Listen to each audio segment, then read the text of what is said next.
Hello, everyone. Welcome to Liam's Lyceum. I'm your host, Liam, aka Hemvar, and today I'm going to be doing my winter wrap up since I just do it in 3 month blocks. So this will be the books I read for December of 2022, of course, January, and then February of this year. Um, there's quite a bit. I read 42, which I think is a little less than I read in fall. But I'm just going to go in order everything I read. I'll try to keep each each book I talk about relatively short. You'll notice that I've reviewed some of these. I do review some books ahead of schedule, but most of these I haven't even got to yet. I still have a couple books at the end of my fall wrap up that I still have to do reviews for. So I'm getting there. But I am very far behind because I only do 2 reviews generally a week. And I read more than 2 books generally a week, so I'm behind. But if I ever slow down, eventually I'll be ahead, right? In a sense. Anyway, so I guess I could say I'm ahead as well. But anyways, the first book I read in December was The Healthy Dead by Steven Erikson. This is part of his um, I don't know, extended universe of Malazan books, but they're novellas.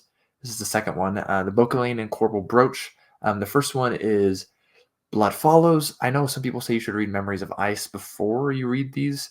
Um, I don't really see why. I read Blood Follows before I read Garden of the Moon, and then I read this right before Memories of Ice. So I really enjoyed this one. This is actually I can't remember what I must have read at the very end of fall, but this really like helped me basically. Like it was really fun and easy and funny. Um, so I really enjoyed this rather macabre and absurd sword and sorcery tale. So The Healthy Dead by Steven Erikson is pretty fun. Maybe check it out. And then I finished Dark Souls Mask of Vindication by Michael A. Stackpole. Dark Souls novel. This review is actually already out because it was pretty new at the time, and I wanted to get it out while the book was new still. So this one is fine. I like the first 20% rather than the rest of the book. Um, it doesn't have any like actual lore from Dark Souls in it, besides some of the game mechanics. Which, as far as game mechanics working in novelizations of video game like stuff, works really well. That taking game mechanics, putting in a novel, I feel like generally doesn't work very well for most video games. This works pretty well, but the author wasn't allowed to use people or places from the Dark Souls games, and I think that kind of hurt it. It's not his fault, but I do talk about that a little bit in my review as well. And then I read The Sum of All Men, or The Rune Lords, book for one in The Rune Lords by David Farland, which I just saw actually is apparently getting finished by is it Carrie English, I believe her last name is. I've actually seen her at a couple conferences before. I don't think I've ever talked to her. But this is kind of an influence. Everyone knows Robert Jordan's Wheel of Time was an influence from Sanderson. This is the other big one. David Farland actually had the teach. He just passed last year, actually, I believe. Had the teaching position um, that Brandon Sanderson currently has. So this magic system is actually way more hard in a sense than, well, I don't know. Here's my PSA for you. If you think the magic in Wheel of Time is a hard magic system, then you're wrong, because it's not. This is actually pretty close to a hard magic system, though. This is from the 90s, if I'm remembering correctly. I can't remember exactly what year. This, I feel like, is more along the lines where Sanderson gets his magic ideas. So it's pretty interesting as far as present fantasy goes. Then I read, finally, I mentioned the first 2 books in my fall wrap up, but The Lantern Bearers is book 3 in the Roman Britain trilogy, or the Dolphin Ring trilogy, or whatever the saga. I can't remember what the heck it's called. I'm going to do reviews for these books soon, so I should probably check up on my notes. But it's really short, kind of YA historical fiction. This one, I believe, is set. When is this one? Oh, right after Rome leaves Britain, or something like that. So yeah, I remember liking it. I don't really remember much else about it. They're really short. I read them all pretty close to each other, so they all kind of blend in my brain. Anyway, this one also has a review out for it already. This is Conan Blooded Serpent by S.M. Sterling. A lot of people seem to like it. A lot of people seem to not like it. So I wasn't a big fan of it. I tried to kind of be unbiased in my review. It does have some cool art in it by Roberto de la Torre, which was cool. Just Sterling is not the guy I don't know if I would have chosen for writing the revival of Conan Pastiche. Um, but it's not bad. It's not bad. So if you want to read Conan Pastiche, I guess maybe you could start with this one, but I would read actual Conan before I'd ever read any of this Pastiche, to be honest. Go and read Conan. If you've not read Robbie Howard's Conan, they're very digestible. They're very much, well, they're short novelettes. Most of them are novelettes, so a little longer than short stories. So there's like one Conan novel, and by today's standards, it's like a novel like this size, tiny. So the next book I read is The Turquoise Serpent by Alexander Palacio. As far as books I've read recently that disappointed me, this was probably the most disappointing. Um, how do I say this? Like I see some people, especially indie authors, on Twitter who write sword and sorcery, and that's cool. And I like it when people write sword and sorcery. Um, the author here tried to use a very oh, what's the word? I totally blanked right now. I guess you could say straightforward. That's not the word I was looking for.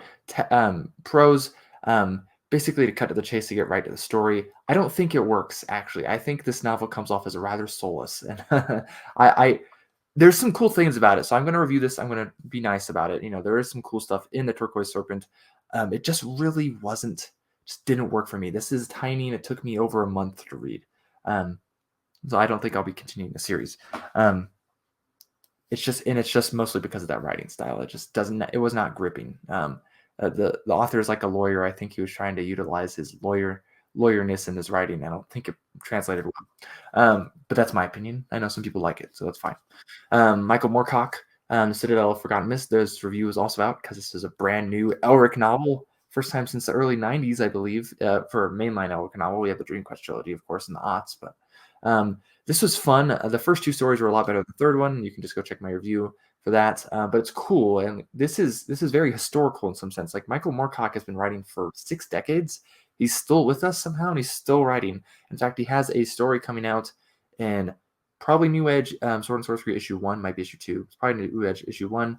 And it might be an Eternal Champion story. I'm not really sure, but either way, it's Michael Moorcock. So know your roots, I guess I could say.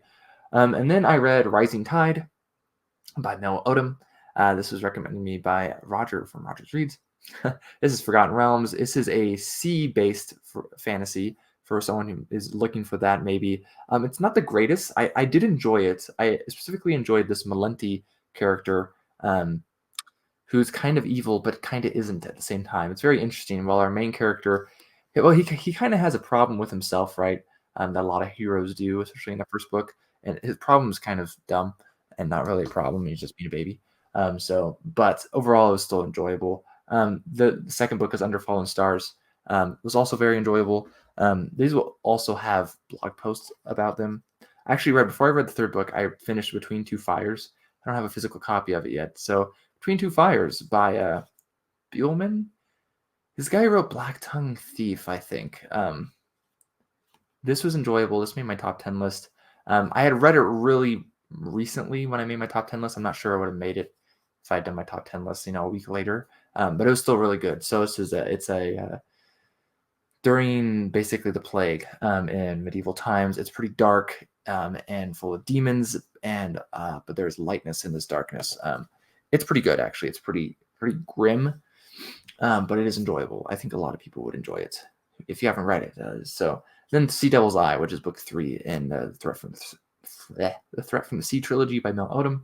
Again, pretty fun. I liked it. Good conclusion. There is a anthology called Realms of the Deep, I believe, or Realm of the Deep.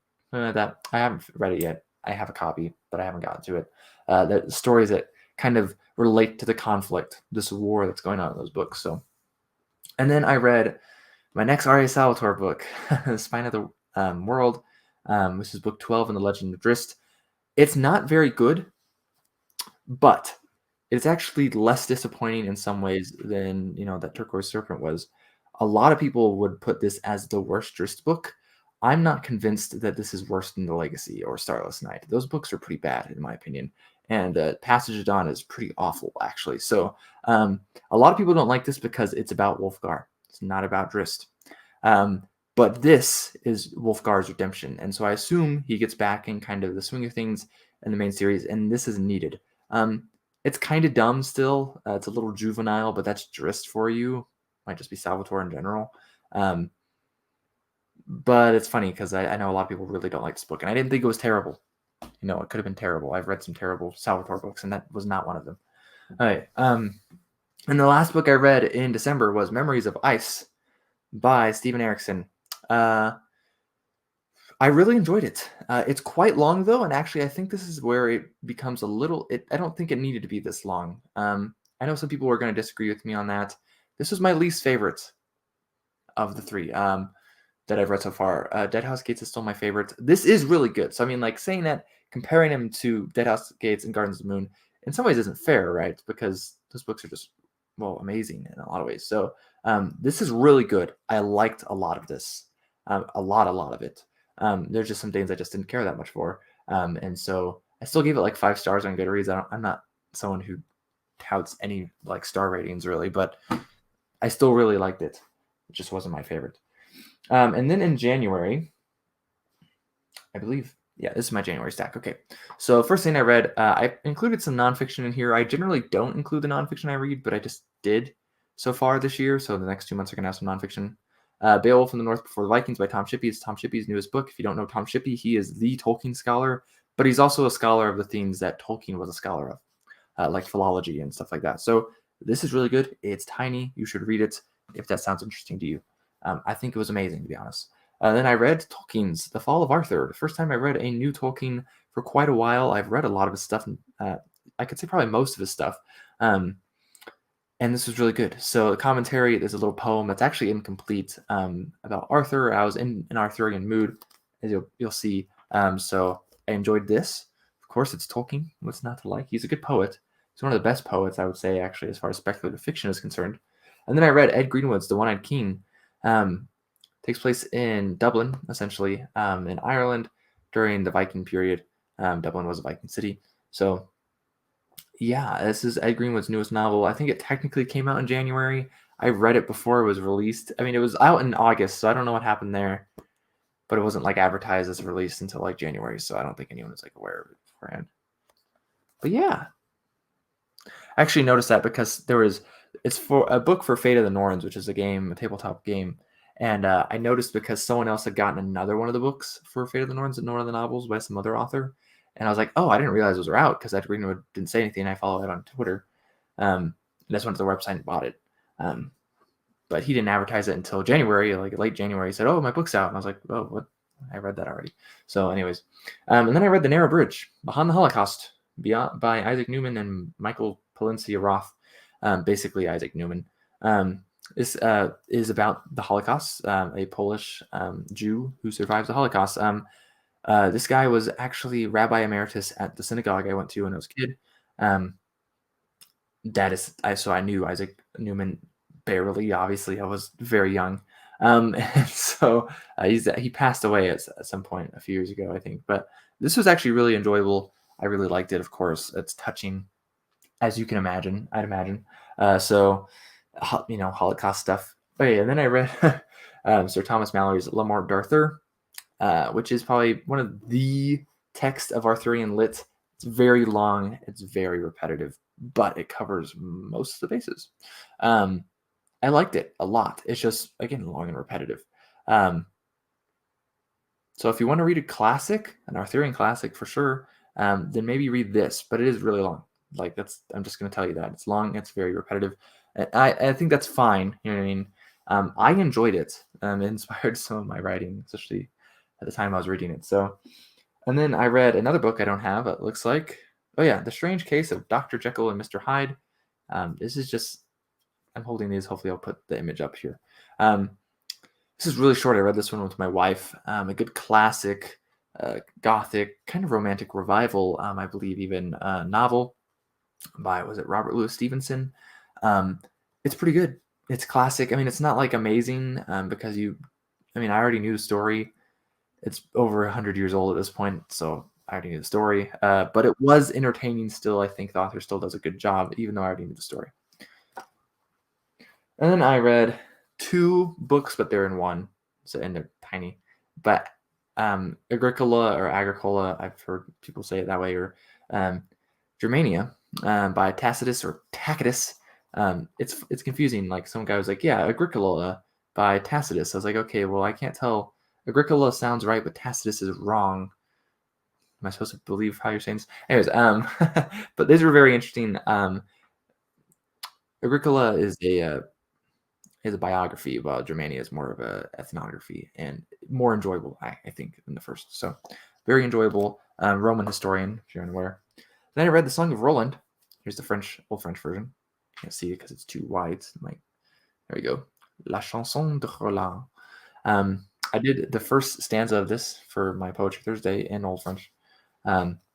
It's just fun. This is like France's national epic. So, I mean, it's a story about a couple of Charlemagne's paladins getting killed by, the Moors, basically. So, anyways, then we have Gene Wolfe's The Fifth Head of Cerberus. This was awesome. I think this was the first sci-fi book I read in the year. This was awesome. It's 3 novellas, kind of connected.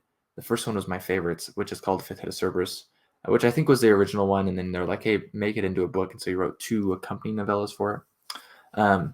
This is fun. I'm looking forward to having my thoughts come out for this one. It'll be a couple months probably. But I really like this one. Wolfe is a master, honestly, and very, very, very thought-provoking, which is just Wolfe in a nutshell. So it was fun. And then I read Stephen R. Babb. This review is out already because this was an ARC. Well, technically, I got a digital. No, that's not true. It was not an ARC. I got a digital copy of the book from the author. And I was like, I like this. I want it on my shelf. And so I bought a physical copy also to support the author. Even though he offered me a physical copy when he asked me if I wanted a copy, for review. I was like, no, digital is fine. And I bought it to support him later. Anyway, so Scalagrim and the Vales of Bagarna is kind of sword and sorcery and epic fantasy. I would say dark fantasy specifically mixed. It's pretty good. I love the language of it. There is a concept album by Glass Hammer, which Steve Babb is a member of, that is this story as well, the story of Scalagrim. So it's pretty good, if that sounds cool to you. You can go watch my review, of course. And then I finally finished Cole, Exile of Atlantis by Robert E. Howard. This first sword and sorcery, I guess you could say, the Shadow Kingdom, if you consider the Shadow Kingdom the first sword and sorcery story. This is really good. By This Axe I Rule, I thought was awesome, and I thought better than the Phoenix on the Sword, which is By This Axe I Rule is the earlier version of Phoenix on the Sword, which is the first Conan story. I mean, there's some things that are nice about both of them.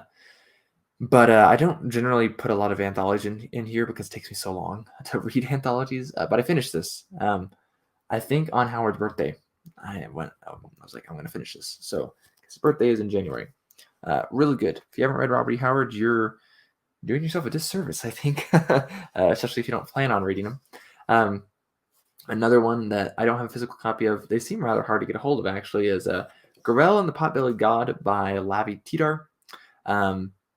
Tidar was one author I really wanted to try out this year for the first time, and I was not disappointed. This is kind of guns and sorcery. It's sword and sorcery feel, but there's guns. So it's pretty cool. It works really well, actually, and it is a novella, technically. You can read it pretty quickly. I would recommend it. So, yeah. And then I read The Long Ships by Franz Bengtson, right? Yes, okay. This one's fun. Viking novel. Feels very much like a saga. It came out, it was written in the 40s. I believe the English translation is from the 50s. It's also called The Saga of Red Orm sometimes. The Long Ships is very fun if you like historical fiction, especially Vikings, and you haven't read this one, you probably should read it. And I would actually say the same thing about the next novel I read, which is In the Grip of the Minotaur by Arthur Gilchrist Broder and Farnham Bishop. I said a lot about this. By the way, I mentioned all of these books in my weekly update, but if you don't want to go watch hours of content in my weekly update, where I also mention other things like what I'm writing, in the short stories specifically I've read, I'm not mentioning any short stories. I've read a ton in these 3 months, but I don't mention them here. But this one was a pulp from 1916. Pretty freaking fun. This is Vikings caused the fall of the Minoan civilization. So it's pretty dubious, but it's fun. And then the last book I read in January was Implied Spaces by Walter John Williams. Fun, short, kind of big idea sci-fi. You got stuff like Matryoshkas and Dyson Spheres here. Uses the word philogen, which is cool. I'm not the only one besides Gene Wolfe, of course. So that's nice to find out. It's not actually that far in the future, and there's not really like any colonization outside of the solar system. We just have a lot of high tech in the solar system. It's pretty cool. The ending's a little anticlimactic, but it's still pretty good. And then for February, starting off February, The Rule of Saint Benedict, which I actually need to open up for one of my stories I'm writing right now. So I'll keep that over here. This is actually, you can find that for free generally in most places. It's tiny. It doesn't even have a spine, really, right? This is like just stapled together. Yeah, so it is a rule for monks, basically, like Benedictine monks. Does that interest you? It interested me. Yeah, sure, why not? Anyways, Michael Moorcock's Mainly in Heat, the first in his Dying Earth series called The Dancers at the End of Time, which is a trilogy. I really enjoyed this one. It's really whimsical, kind of reminded me some of Vance. But I have not read the next two books yet, but this one was fun. I'm definitely planning on getting to those next two. It was a really easy read, of course. So the next one's about the same length, and the third one's a bit longer, but still. And then I read Mysteries of Udolpho by Anne Radcliffe. This is a Gothic romance from 1794, I believe. It's generally considered the best Gothic romance. In fact, it is a book mentioned in a novel by Jane Austen. I didn't enjoy it too much. It was fine. It's just too long. Can't tell, but these are thin pages. This is like 700 pages. Okay, not quite 700 pages. It's just too long. It doesn't need to be this long, in my opinion. So if it was shorter, more to the point, I think I would have enjoyed it a lot more. The setting and the writing is actually really, really well done. So, and then I read Black Amazon of Mars by Lee Brackett, my first Lee Brackett. I enjoyed this one a ton. Talking about too long, it's not long enough.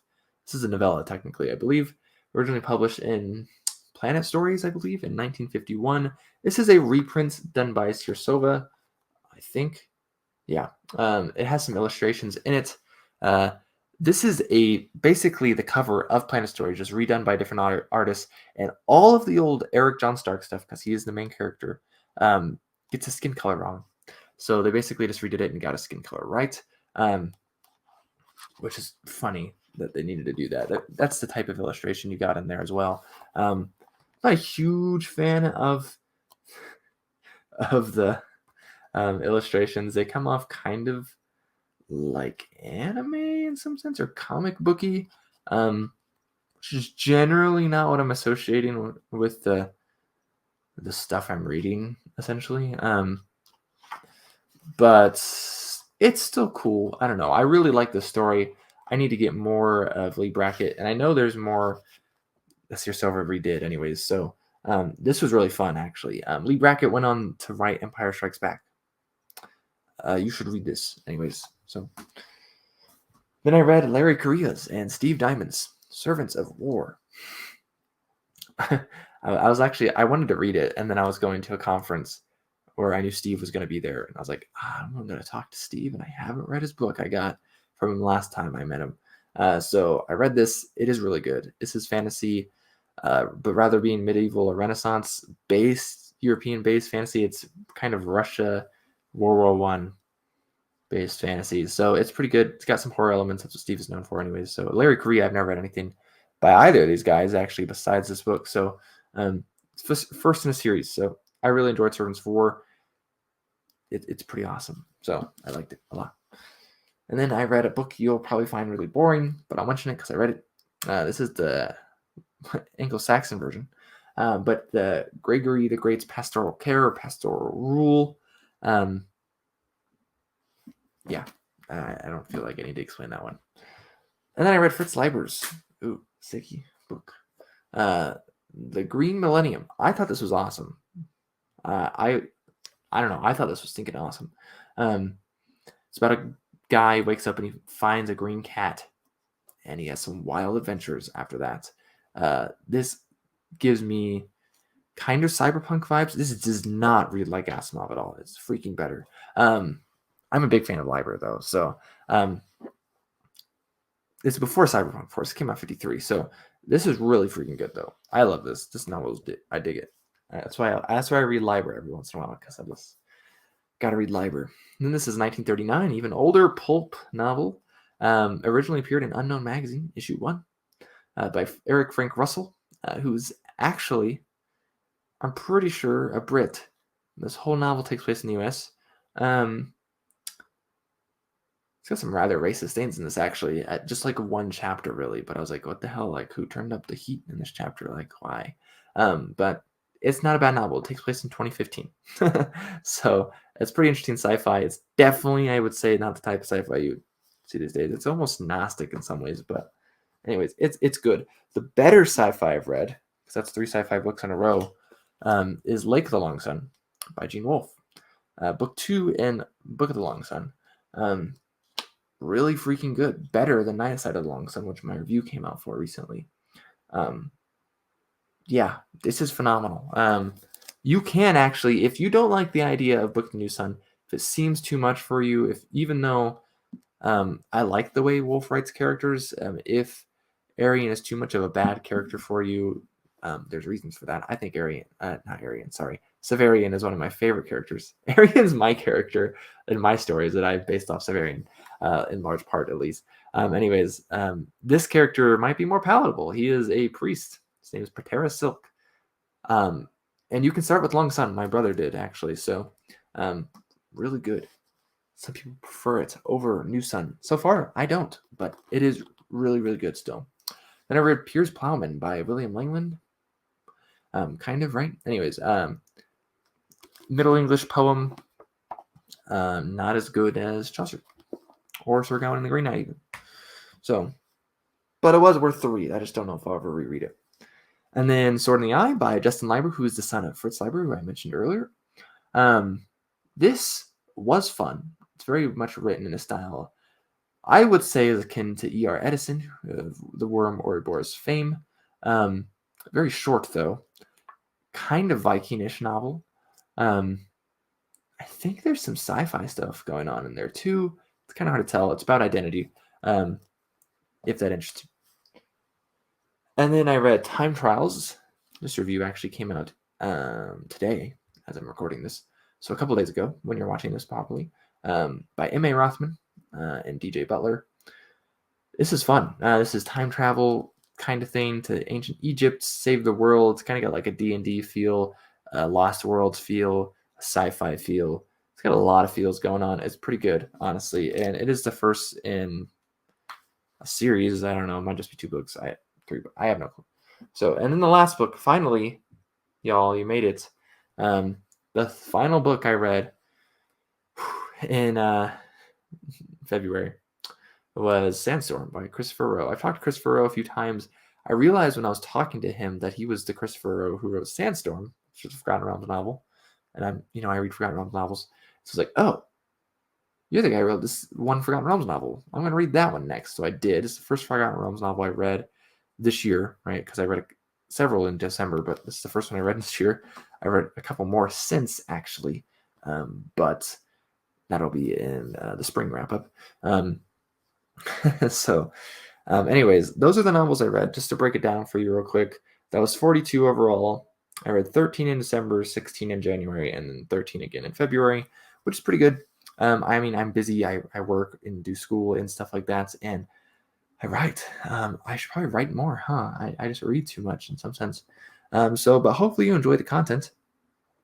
I know some people like watching wrap-ups. I don't really watch them.